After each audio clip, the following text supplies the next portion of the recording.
एउटा सानो गाउँमा नदिम नामको एक गरिब मानिस बस्थ्यो। उसको माटोको घर थियो र ब्रुनो नामको एउटा वफादार कुकुर थियो। हरेक बिहान थकित खुट्टा लिएर ऊ जङ्गलतिर लाग्थ्यो। ऊ घण्टौँसम्म रुखका हाँगाहरू काट्ने, पोकोमा बाँध्ने र बजारमा कम मूल्यमा बेच्ने गर्थ्यो। खाना र केही खजुर किन्न मुस्किलले। नदिमकी श्रीमती साहिस्ता सुन्दर थिइन्, तर उनको जिब्रो तरवार जस्तै धारिलो थियो। उनी गरिबीबाट थाकेकी थिइन् र आफ्नो पतिलाई बेकार, अभागी मानिस मान्थिन्। उनी निरन्तर उसलाई गिल्ला र अपमान गर्थिन्। एक साँझ मुसलधारे पानी परिरहेको थियो। भिजेको र थाकेको नदिम हातमा काठको पोको लिएर घर आइपुग्यो। तर ढोकामा देखिएको दृश्यले उसको मुटु च्यात्यो। आँखामा आगो लिएर साहिस्ता बल्दो स्वरमा चिच्याइन्, मेरो घरबाट निस्किहाल, तिमी अब तिम्रो आवश्यकता छैन। नदिम स्तब्ध भए। साहिस्ता, के तिमी होसमा छौ? उसले थोरै काँपिरहेको स्वरमा सोध्यो। म कहाँ जाउँ? साहिस्ताले कराइन्। तिमी जहाँ चाहन्छौ जाऊ, तिम्रो कुकुरसँगै बस, ब्रुनो, ऊ तिमीभन्दा धेरै उपयोगी छ। यो सुनेर नदिमको आँखा रसाएर आयो। उसले काठको होइन, आफ्नो मुटुको बोझ उठायो र चुपचाप हिँड्यो। ब्रुनो चुपचाप उसको पछि लाग्यो, मानौ उसले बुझेको छ कि उसको मालिकको मुटु भाँचिएको छ। जब तिनीहरू गाउँको छेउमा पुगे, नदिम एउटा पुरानो बेरीको रुख मुनि बस्यो। उसको आँखा आकाशतिर हेर्यो। हे भगवान, यो वफादार कुकुर बाहेक मसँग केही बाँकी छैन। तिमी मेरो एकमात्र सहारा हौ। अनि त्यहाँबाट एउटा कथा सुरु भयो, जुन न त साहिस्ता न नदिमले कहिल्यै कल्पना गरेका थिए। रात बित्दै गयो। नदिम रुख मुनि बस्यो। ब्रुनोले आफ्नो टाउको आफ्नो काखमा राखेर उसलाई सान्त्वना दियो। अँध्यारो र चिसो बढ्दै जाँदा नदिम उठ्यो र जङ्गलमा अवरोध नभएको ठाउँमा हिँड्यो। तिनीहरूले एउटा पुरानो भग्नावशेष झुपडी भेट्टाए। नदिम भित्र गयो, केही सुकेको दाउरा थुपारे र चिसो कम गर्न आगो बाल्यो। त्यसपछि ब्रुनोसँगै माटोको भुइँमा सुतेर उसले भन्यो, गरिबीले मलाई कसरी नष्ट गर्न सक्छ ब्रुनो?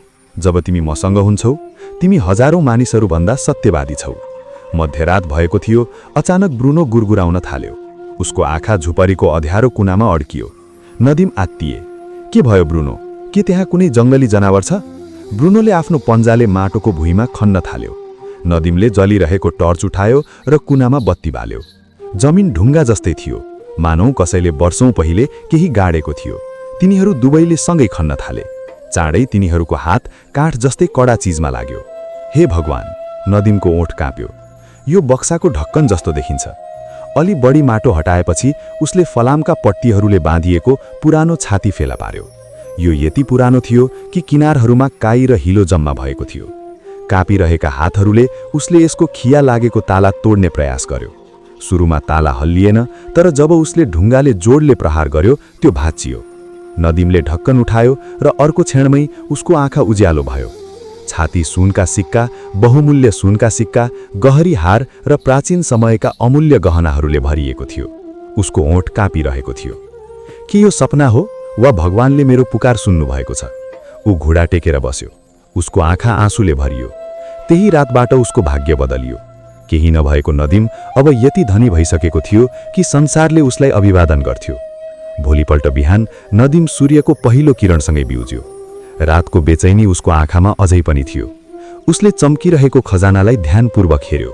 त्यसपछि गहिरो सास लिँदै उसले भन्यो, म यो सम्पत्ति जति बढी लुकाउँछु त्यति नै राम्रो। संसारको नजरले घृणा र लुट दुवै ल्याउँछ। उसले बाकस बन्द गर्यो, माटोले छोप्यो र आफ्नो खोल्टीमा केही दिर्हम मात्र राखेर बजारतिर लाग्यो। सानो गाउँको बजार पहिले भन्दा बढी जीवन्त देखियो। फेरीवालाहरूको आवाज, मसलाको सुगन्ध र मानिसहरूको चहलपहल। नदिमले आफ्नो र ब्रुनोको लागि रोटी, दूध, केही सुकेको फलफूल र थोरै किराना सामान किन्यो। त्यसपछि उसले बेवास्तै गरेर फर्किने बाटो रोज्यो। रात दिन नदिमले कोषबाट आफूलाई चाहिने जति सुन निकाल्थ्यो, त्यसबाट सामान किन्थ्यो, बजारमा बेच्थ्यो र बिस्तारै उसले व्यवसाय बुझ्न थाल्यो। केही हफ्ताभित्रै बजारको एउटा कुनामा उसको सानो पसल थियो, जहाँ तौल कहिल्यै कम हुँदैन थियो र उसले कहिल्यै बढी शुल्क लिँदैन थियो। मानिसहरूले विश्वासले होइन, उसबाट सामान किन्थे। उसको मुस्कान, मिठो स्वर र शुद्ध मनोसयले मन जित्यो। केही समयमै गाउँका केटाकेटी र वृद्ध महिलाहरू सबै भन्न थाले, जुन मान्छे झुपडीमा बस्छ उसको पसल बन्नेछ। उसको अनुहारमा पहिले जस्तै थकान रहेन, तर एउटा अजैब झिलक थियो, मानौ कसैले उसलाई साँचो वरदान दिएको छ। तर नदिम अझै पनि उही पुरानो भग्नावशेष झुपडीमा बस्थ्यो। रातमा ऊ ब्रुनोसँग बस्थ्यो, मुस्कुराउँदै भन्थ्यो, मेरा साथी, कसैलाई थाहा छैन कि गाउँको सबैभन्दा धनी मानिस माटोको झुपडीमा बस्छ, आफ्नो रोटी कुकुरसँग बाँड्छ। यदि धन हृदयमा प्रवेश गर्छ भने एक मानिस बेकार हुन्छ र म त्यो बन्ने छैन। दिन बित्दै गए। इमान्दारिताले नदीमलाई माथि उठायो र समृद्धिले उसको घरको सागर चिनिहाल्यो। कसैले उसको प्रशंसा गरे, कसैले ईर्ष्या गरे, तर सबै उसको प्रगति देखेर छक्क परे। र यो सबैको बीचमा कहीँ तर एउटा महिलाले उसलाई हरेक रात हेरिरहेकी थिइन्, साहिस्ता, उही महिला जसले उसलाई बाहिर निकालेकी थिइन्। अब सम्बन्ध टुटिसकेको थियो। डिभोर्स उसको हातमा थियो र पश्चाताप उसको आँखामा जलेको कोइला बनिसकेको थियो। उनी महिलाहरूलाई सोध्थिन् के यो त्यही नदीम हो जसले काठ बेच्थ्यो, र जवाफ थियो हो। परिस्थिति बदल्ने भगवानलाई जय होस्। अब उहाँ एउटा ताजा र इमान्दार व्यवसायी हुनुहुन्छ। हरेक रात साहिस्ताको हृदयमा मौनता छाउँथ्यो। विश मलाई उहाँले चिन्नु भएको भए। एक रात नदीमले प्रार्थना पढिसकेका थिए र पुराना किताबका पानाहरूमा हराइरहेका थिए। अचानक ढोकामा ढकढक्याउने आवाज आयो। ब्रुनो तुरुन्तै सतर्क भए। नदीमले ढोका खोले। साहिस्ता बाहिर उभिएकी थिइन्। उनको फेस फिक्क थियो। उनका आँखा पश्चातापले भरिएका थिए। तपाईँ यस समयमा यहाँ किन आउनुभएको? साहिस्ताले काँपिरहेको स्वरमा भनिन्। मैले तपाईँलाई माफी माग्दै बुझिन। मैले जे गरेँ त्यो क्रूर थियो। नदीमले उनलाई भित्र जान दिने प्रयास गरिन्, तर उनको आँखामा डङ्क रह्यो। मनले माफी दिए पनि घाउले दाग छोड्छ, उनले भनिन्। समयले को साँच्चै हाम्रो थियो र को केवल एक परीक्षा थियो भनेर प्रकट गर्छ। आफ्नो वफादार स्वभावका ब्रुनोले साहिस्तालाई शङ्कास्पद नजरले हेर्यो। साहिस्ता एक क्षण त्यहाँ उभिइन्, त्यसपछि अरू केही नभनी गइन्। भोलिपल्ट नदीम बाहिर निस्किए र छक्क परे। साहिस्ता झुपडीको अगाडि बढार्दै आफ्नो सामान सफा गर्दै थिइन्, मानौ उनी आफ्नो विगत सफा गरिरहेकी थिइन्। नदीमले सोधिन्, मैले तिमीलाई केही भनिन, तिमी यो सबै किन गर्दैछौ? उनले टाउको उठाइन्। उनको आँखामा सत्यता थियो। किनभने अब म बुझ्छु, मानिसको मूल्य उसको धन होइन, उसको हृदय हो। र जब तिमी मेरो सबैभन्दा नजिक थियो, मैले तिमीलाई गुमाएँ। नदीम त्यो क्षण मौन थियो। म थिएँ। साहिस्ताका शब्दहरू उसको कानमा गुन्जिए, तर उसको हृदयमा ठाउँ पाउन सकेनन्। केही क्षणपछि उनले बिस्तारै भनिन्, मानिसको मूल्य उसको पैसामा होइन, यो उसको चरित्रमा हुन्छ। यदि म दाउरा बोकेर हिँड्दा तिमीले मेरो मूल्य बुझेको भए, तिमीले मलाई रातको अँध्यारोमा घरबाट धकेल्ने थिएनौ। साहिस्ताका आँखा आँसुले भरिए। उनको आवाज काँप्यो। मैले अन्धाधुन्द धनको पछि लागेँ। संसारको चमकले मेरो हृदय कठोर बनायो। आज म मेरो कर्मको परिणाम भोगिरहेको छु। के मेरो लागि अर्को मौका छ? नदीमले धेरै बेरसम्म उनलाई हेरे। उनको नजरमा दुःख थियो, तर कुनै गुनासो थिएन। त्यसपछि अर्को शब्द नबोली उनी झुपडीभित्र गए। ढोका बिस्तारै बन्द भयो। उनी आफ्नो पुरानो चटाईमा बसे र आफैलाई सोधे कि यो महिला साँच्चै पश्चाताप गर्न आएकी हुन् वा उनी मेरो सम्पत्तिमा नजर राख्दैछिन्। उनलाई घरबाट निकालिएको रात याद आयो, जब उनको जाने ठाउँ थिएन र ब्रुनो बाहेक कोही थिएनन्। ठिक त्यति नै बेला ब्रुनो भित्र पस्यो। उसले नदीमको तिग्रामा मुख राख्यो, मानौ भन्न खोज्दै, गरिबीमा मलाई महत्त्व नदिने महिला अब पैसाको लागि मलाई महत्त्व दिन आएकी छिन्। नदीमले उनको टाउकोमा हात हाल्दै गुनगुनायो, मेरो अन्धकारको समयमा मलाई साथ दिने एकमात्र व्यक्ति मेरो घरमा स्थान छ। नदीमले शान्त स्वरमा भन्यो, हामी बीचको सम्बन्ध अब समाप्त भएको छ। मैले तिमीलाई माफ गरिसके, तर टुटेका कुराहरू जोड्न सकिन्छ, तर तिनीहरू कहिल्यै उस्तै रहँदैनन्। साहिस्ताको ओठ काँप्यो। उनले बिस्तारै भनिन्, यदि तिमी चाहन्छौ भने म यहाँ दासीको रूपमा बस्न सक्छु, केवल तिम्रो सेवा गर्न। नदीमले भन्यो, होइन साहिस्ता, म तिमीलाई हरेक दिन देखेर दुःख दिन चाहन्न। तिमी गयो भने राम्रो हुने थियो। साहिस्ता रुइन्। उनका आँसु केवल पश्चातापको थिएनन्, ती भाग्यका थिए जुन उनले आफ्नै हातले भत्काएकी थिइन्। दिनहरू बित्दै गए। नदीम र ब्रुनो मात्र बस्ने झुपडी अब मानिसहरूको लागि भेला हुने ठाउँ बनेको थियो। कोही सल्लाह लिन आउँथे, कोही प्रार्थना गर्न, कोही आफ्ना समस्याहरू साझा गर्न। बजारमा मानिसहरूले नदीम केवल व्यापारी मात्र थिएनन्, उनी गाउँका तारा थिए र त्यो सत्य थियो। उनको इमान्दारीले उनलाई धेरैले सपनामा देखेको उचाइमा पुर्याएको थियो। एक दिन एकजना मानिस बजारमा आए, राम्रो लुगा, चम्किलो जुत्ता र सम्मानजनक चालले। नमस्कार, उनले भने, म हाजिम मरवान हुँ, गभर्नरको उप। नदीमले टाउको हल्लाए, के तिमी ठिक छौ? हाजिम मुस्कुराए, राज्यलाई तिमी जस्तो सत्यवादी र नहान मानिस चाहिन्छ।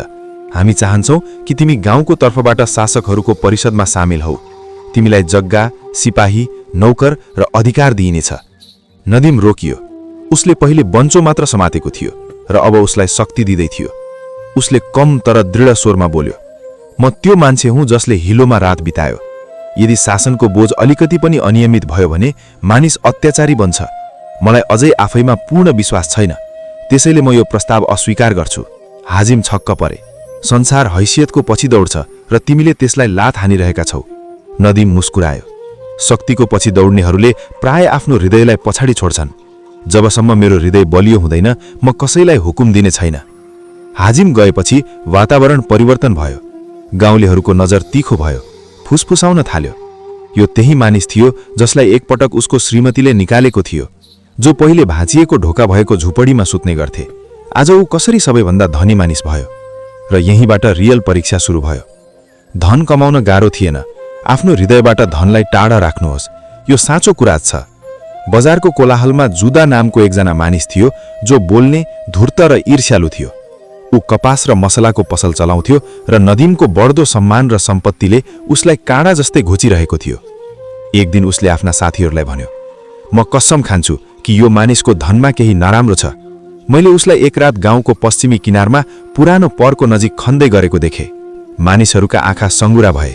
बजारमा शङ्काको चिसो हावा फैलियो। जुद्धाले आगोमा घिउ हाल्दै भन्यो, उसले खजाना फेला पारेको छ। हो, जमिनको भित्र गाडिएको खजाना। त्यसैले ऊ रातारात धनी भयो। केही दिनमै यो हल्ला गाउँको सबैभन्दा खतरनाक मानिस अजितसम्म पुग्यो। एक धूर्त ठगी जो पहिले डाकु थियो र अहिले आफूलाई जासुस र व्यापारी भन्छ। अजित आफैसँग मुस्कुरायो, म अरू कसैलाई यो खजाना लिन दिने छैन। यदि मैले मेरो ज्यान जोखिममा लिनु परे पनि यो मेरो हुनेछ। शान्त अन्ध्यारो रातमा अजित चुपचाप नदीमको झुपडीमा पुग्यो। ऊ झाडीहरूमा लुकेर झुपडीमा हेर्यो। भित्र नदीम चटाईमा बसिरहेको थियो, ब्रुनोलाई मासु खुवाउँदै थियो र उसँग उसको सबैभन्दा पुरानो साथी जस्तै कुरा गरिरहेको थियो। अजितले दाँत किट्दै भन्यो, यस्तो मान्छेले आफ्नो दिमागले कमाउँदैन। ऊ भाग्यमानी हो। म यो खजाना फेला पार्नेछु, चाहे मैले मेरो नङले जमिन खन्नु परोस्। भोलिपल्ट अजितले व्यापारको बहानामा आफ्ना मानिसहरू नदीम कहाँ पठाए। तिनीहरूले सबै कुरा हेरे, सबै कुरा सुने, तर नदीमको सरलता र मुस्कानले तिनीहरूलाई कुनै पनि रहस्य खोल्नबाट रोक्यो। नदीम उनीहरूले सोचे भन्दा धेरै बुद्धिमान थियो। शङ्का बढ्यो र अजितले नयाँ रणनीति बनायो। उसले कासिम नामको मानिसलाई नदीम कहाँ पठायो, मित्रताको नाटक गर्दै। कासिमले आफूलाई प्रमुख लगानीकर्ता भएको दाबी गर्यो र नयाँ बजार निर्माण गर्न चाहन्थ्यो। नदीमको प्रसिद्धि र इमान्दारीको प्रशंसा गर्दै उसले भन्यो, हामीलाई लाग्छ कि तपाईँ यस परियोजनामा समान साझेदार हुनुपर्छ। हामी इनार नजिकैको जग्गा किन्नेछौँ र ठूलो बजार निर्माण गर्नेछौँ। ऊ झुपडी बाहिर निमको रुखको छाहारीमा बसेर कुरा गरिरहेको थियो, जबकि ब्रुनोले कासिमलाई शङ्कास्पद नजरले हेरिरहेको थियो। नदीमले आफ्नो आँखी भौँ उठायो, तिम्रो वास्तविक साथी को हो र म कहाँ आउनुको पछाडि तिम्रो वास्तविक उद्देश्य के हो? कासिमले तुरुन्तै भन्यो, म सत्यवादी छु र यो साझेदारी सार्वजनिक रूपमा लेखिनेछ। तर नदीम चम्किला शब्दहरू विश्वास गर्ने किसिमको मान्छे थिएन। उसले शान्तपूर्वक भन्यो, यदि तिमी सत्यवादी छौ भने तिमी किन छायामा आयो? उज्यालोमा बसौँ। हामी त्यहाँ मस्जिदमा मानिसहरूको अगाडि साक्षीहरूसहित लेख्नेछौँ। कासिमको अनुहार फिक्का भयो। उसले कापिरहेको स्वरमा भन्यो, के तिमीलाई मलाई विश्वास छैन? नदीम हल्का मुस्कुरायो, म अल्लाहमा भरोसा गर्छु र तिमी प्रकाश जस्तै छौ। तिमी टाढाबाट राम्रो देखिन्छौ, तर नजिक पुग्दा सत्य प्रकट हुन्छ। उसले ताली बजायो। ब्रुनो तुरुन्तै आएर उसको छेउमा बस्यो। कासिमलाई हेर्दै भन्यो, यहाँ चालहरू काम गर्दैनन्। त्यसपछि नदीमले भन्यो, सुन, तिमीले खोजिरहेको खजाना गहिरो जमिन मुनि लुकेको छैन। यो धैर्य, कडा परिश्रम र स्मृतिमा लुकेको छ। कासिम ढुङ्गा जस्तै स्तब्ध भएर उभियो। त्यसपछि ऊ दौडेर अजित कहाँ गयो र सबै कुरा भन्यो। अजितले दाँत किट्दै भन्यो, यदि खजाना स्वाभाविक रूपमा आएन भने हामी यसलाई बलपूर्वक लिनेछौँ। त्यही रात अजितले आफ्ना 3 सबैभन्दा क्रूर गुण्डाहरूलाई पठाए। उसले करायो। उसले मधुर स्वरमा भन्यो, आज राति सबै कुरा समाप्त हुनेछ। नदीमको रहस्य, उसको खजाना, सबै कुरा हाम्रो हुनेछ। चारैजना अन्ध्यारा गल्लीहरू हुँदै नदीमको झुपडीतिर लागे। प्रत्येकले या त बाक्लो लौरो वा छुरा समाते। अजितले झ्यालतिर औल्यायो, हामी यहाँबाट भित्र जान्छौँ। लालु, ढोका बन्द गर र सलिम, झ्याल बन्द गर ताकि ऊ भाग्न नपाओस्। जब तिनीहरू झ्यालको नजिक पुगे, ब्रुनो अचानक यति भयानक रूपले गर्ज्यो कि सबैजना डराए। उसले बिजुलीको झिल्का जस्तै लालुमाथि हान्यो र आफ्नो दाँत उसको पाखुरामा घुसायो। लालुको चिच्याटले हावा हल्लायो र उसको खञ्जर भुइँमा खस्यो, चम्किरहेको थियो। आवाजले नदीमको आँखा बिउज्यो। उसले आफ्नो लौरो समातेर झोपडीबाट भाग्यो। अन्ध्यारो रातमा उसले अजितलाई भागिरहेको देख्यो। नदीम चिच्यायो। उसको आवाज क्रोध र साहसले भरिएको थियो। के तिमी खजाना खोजिरहेका छौ? यहाँ मेरो कडा परिश्रम, मेरो धैर्य, मेरो सम्मान छ। ब्रुनो अन्ध्यारोमा धेरै टाढा दौड्यो। उसको भुकाई गाउँभरि गुन्ज्यो। मानिसहरू दौडेर आए र सम्पूर्ण कथा तिनीहरूको आँखा अगाडि खुल्यो। बिहान दरबारका अधिकारीहरू, गाउँका मुखिया र गाउँका बुढापाकाहरू भेला भए। हातमा नराम्रो चोट लागेको लालुले सत्य लुकाउन सकेनन्। उनले सबै कुरा भने। एकजना बुढापाकाले नदीमलाई हेर्दै भने, हामीले यति वफादार कुकुर कहिले देखेनौ, तर तिमी अझ बढी वफादार निस्कियौ। अर्कोले भन्यो, तिम्रो हृदय र आफ्नो जमिनको लागि तिमीले माटोबाट होइन, तर आफ्नो कडा परिश्रमबाट खजाना खनेका छौ। अब मानिसहरूले तिम्रो कथा आफ्ना छोराछोरीलाई सुनाउनेछन्। त्यसपछि मुखियाले ठूलो स्वरमा घोषणा गरे कि अजितलाई गाउँबाट निकाला गर्नुपर्छ र उसले जोगाएको जमिन नदीमलाई उपहार दिइनेछ। यो निर्णय रेकर्ड गरिनेछ। त्यो एक दिन नदीमले जमिन, गाउँलेहरूको विश्वास र उनीहरूको मन जित्यो।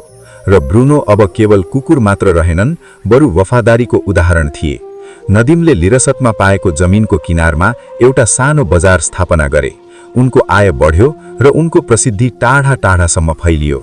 एक बिहान उनकी पूर्व पत्नी शायस्ता बिस्तारै हिँड्दै फर्किन्। उनको अनुहारमा लाजको भाव, उनकी आँखामा हिचकिचाहट।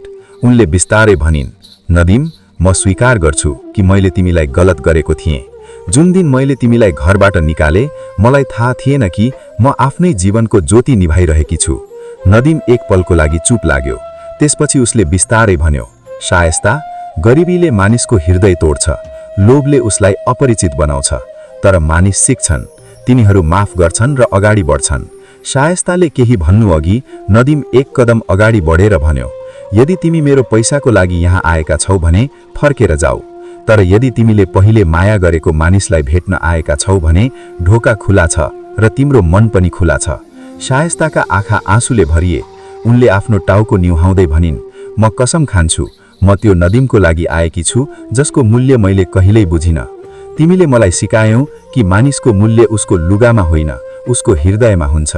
नदीमले उनको हात समात्यो। त्यसो भए नयाँ सुरुवात गरौँ। झोपडी सानो हुन सक्छ, तर दुई साँचो हृदय भएकोले यो पलास बन्छ। र तुरुन्तै ब्रुनो तिनीहरूको वरिपरि उफ्रन थाल्यो, जस्तो कि म पनि उसको नयाँ जीवनको लागि प्रार्थना गरिरहेको छु। साथीहरू, यो कथा कस्तो लाग्यो? मन परेछ भने प्लिज सब्स्क्राइब गरेर सपोर्ट गर्नुहोला। धन्यवाद।